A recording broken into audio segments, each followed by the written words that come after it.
Sing that shit.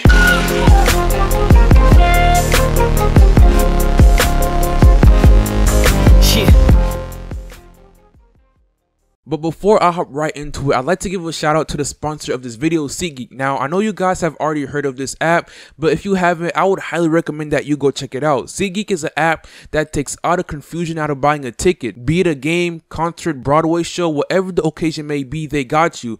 And they even give you a out of 10 score on each ticket to know if you're getting a good or a bad deal. Green good, red bad. And if you're still kind of iffy on it, if you use my promo code ModernHoops, you'll get $20 off your first purchase. And there will be a link to it in the description box below. And remember, if you use my promo code ModernHoops, you will get $20 off your first purchase. So go check them out. So over these past few days, the NBA world has been going crazy over the whole Anthony Davis requesting for a trade or deal. And not to mention, Anthony Davis has missed 6 straight games in the middle of all this chaos. But one player that's taking advantage of the situation is Jahlil Okafor, and in the midst of all this chaos is the only thing that Pelican fans can look up to. But I don't know if you can ever recover from losing a player like Anthony Davis, but nonetheless, once again, he is the only bright spot in this whole situation. Now check this out, over the past 6 games, Jahlil Okafor is averaging 20 points, 10.5 rebounds, and 2 blocks per game. He's also shooting 70% from the field. He is currently having the greatest stretch of his career ever since his rookie season, and I'm glad for Jahlil Okafor because there was a point in time where it seemed like he was heading out of the league.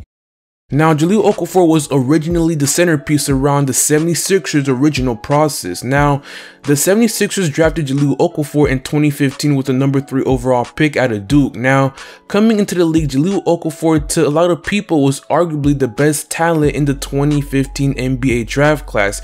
You even had some people compare his skill sets to the likes of Tim Duncan, and in his rookie season, Jahlil Okafor went right to work, putting up averages of 17.5 points, 7 rebounds, and also shot 51% from the field. But the thing is, Jahlil Okafor wasn't drafted in the ideal situation in Philly because the year prior they drafted Joel Embiid, and they also drafted Nerlens Noel in 2013, and both players were seen with a lot of potential at that time. So Jahlil Okafor would be fighting for minutes, but early on in his career in Philly, he didn't have to struggle with minutes because Joel Embiid was always out with injuries, and Nerlens Noel was in and out of the lineup, also dealing with nagging injuries. But once Joel Embiid was finally back to health, things took a turn for the worse for Jahlil Okafor. He quickly lost his footing against Joel Embiid, and it was clear that he was going to be the 76ers' new franchise player moving forward. And I'm going to be honest, it made a lot of sense because Jahlil Okafor is more of a traditional center than a modern center. His greatest skill was scoring in the low post and couldn't shoot. And at that time, the center position in the NBA was quickly changing and the traditional center position was dying. And not to mention, Jahlil Okafor was a huge defensive liability.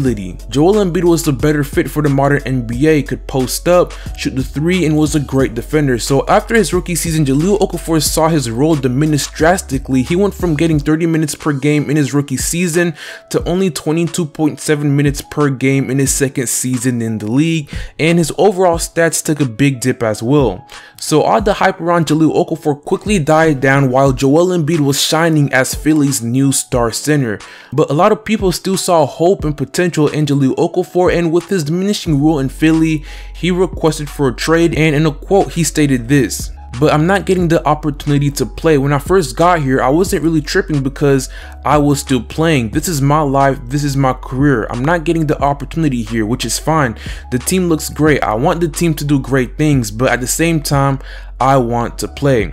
So after some time, Jahlil Okafor got his wish during the 2017-2018 NBA season when the Philadelphia 76ers traded Jahlil Okafor to the Brooklyn Nets in exchange for Trevor Booker. A lot of people saw this as a great trade for Jahlil Okafor because at that time the Brooklyn Nets weren't a fundamentally sound team, and people thought Jahlil Okafor would finally be getting something he's been lacking in Philly, which was opportunity and playing time. Brett Brown had this to say after the trade: "He can go play basketball again. There is a level of toughness and versatility that interests me. He's shown that he can play, handle not playing, and be good people and handle himself like a pro." But sadly, his time with the Nets hardly did anything to change the direction of his career, which was heading out of the league. He only averaged 6 points and 3 rebounds with the Brooklyn Nets. But what's sad is that he wasn't getting what he thought he'd be getting with the Brooklyn Nets, which was opportunity and playing time. The man averaged only 13 minutes a game, and things only got worse after being let go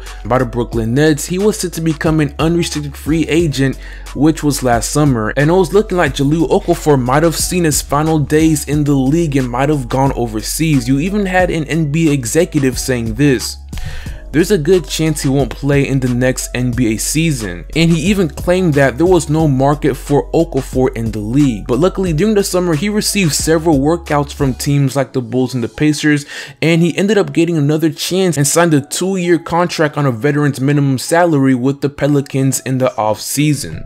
But during the beginning of the season, Jahlil Okafor missed a lot of time dealing with nagging injuries and still wasn't getting the playing time and opportunity he wanted. But during the past 6 games, he's been given something that he hasn't had in a while, which is once again playing time and opportunity. Over the last 6 games, he's been averaging about 32 minutes per game. Ever since Anthony Davis went down with that finger injury, he's once again taking advantage of the opportunity. He's shown the ability to score in the post at an elite level. He's also in great shape, which allows him to get up and down the floor quickly. And although still not a great defender, he is showing effort on that end of the floor. But one of the biggest reasons to Jahlil Okafor's great play of late and comeback season is because of Alvin Gentry. Because unlike when he was in Philly, instead of trying to force him to change his game into something he was comfortable with, Alvin Gentry is letting him play his brand of basketball, like drawing up plays for him in the post, and winding down the shot clock and passing the ball to an open teammate for a better look, and just things along those lines. But something that a lot of people don't talk about is how great of a passer Jahlil Okafor actually is when he's being utilized right. He was a great passer in college, and it's nice to see Alvin Gentry explore and use that part of his game. Alvin Gentry has figured out how to utilize Okafor's strength and mitigate his weaknesses. The guy is just having fun, something he hasn't had in a while. Right now, Jahlil Okafor is only 23 years of age. He's still very young, and it's not too late for him to revive his career fully. He still has a lot of potential and still could develop into a great center in the league. And the way it's looking right now, Anthony Davis might have just played his final game in New Orleans, and if Okafor keeps getting the playing time and opportunity he's getting right now, who's to say he couldn't be a candidate for most improved player of the year or even win it? But with that being said, that's all I got for you guys today. And if you guys enjoyed this video, please leave a like, share, and subscribe for more NBA content. And while you're at it, if you haven't, go ahead and follow me on all my social medias. Links to my Twitter and Instagram will be in the comment section below and in the description box below. But with that being said, I hope you guys have an amazing day, and I'll see you all later. Peace.